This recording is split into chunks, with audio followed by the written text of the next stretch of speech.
За хууль бүтээхэд мэдээж эрх зүйн ухамсарын үүрэг рол өндөр баг. Тийм ээ. Ер нь эрх зүйн ухамсар бага байх тусам хууль муу байна. Хууль хэрэглэх төвшин муу байна. Тэр газарт хууль зөрчигдөнө, эмх замбраагүй байдал үүснэ, хүний эрх зөрчигдөнө. За эрх зүйн ухамсар муу байхын хажуугаар ер нь тодорхой нэг харилцаагаар тэр харилцааны хүрээнд тэр харилцааг зохицуулах гэж байгаа хууль батлан гарах гэж байгаа төслийг нээхэд тэр харилцаагаа эхлээд мэдэх хэрэгтэй.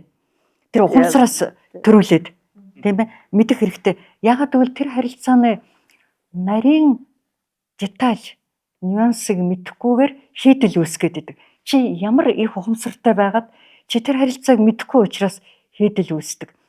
Үндсэн хуулийн цэцгийн үйл ажиллагааг зохицуулж байгаа эрх зүйн зохицуултыг ухамсар муутай болоод ингэ хийсэн юм биш. Тийм ээ. Ухамсар өндөртэй хичнээн хичээсэн.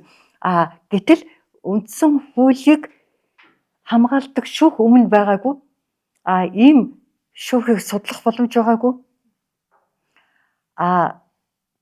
Улс төрчөөд ирэхээр ямар асуудал гарч болохыг таамаглаж чадаагүй. Зүгээр л өндөр ухамсараар хийцсэн байхгүй.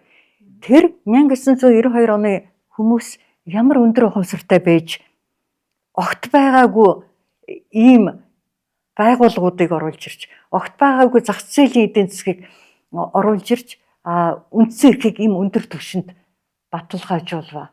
Тэр бол маш өндөр ухамсартай улсууд байсан байна. Энэ юу ч байхгүйгээс мэдлэг бий болгоод бодит байдал болгоцсон байна шүү дээ.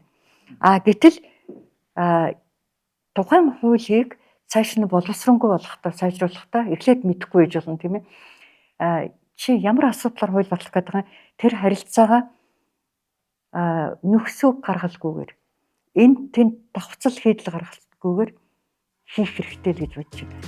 Тэгээд тэрийг дагаад мэдээж ухамсар байна.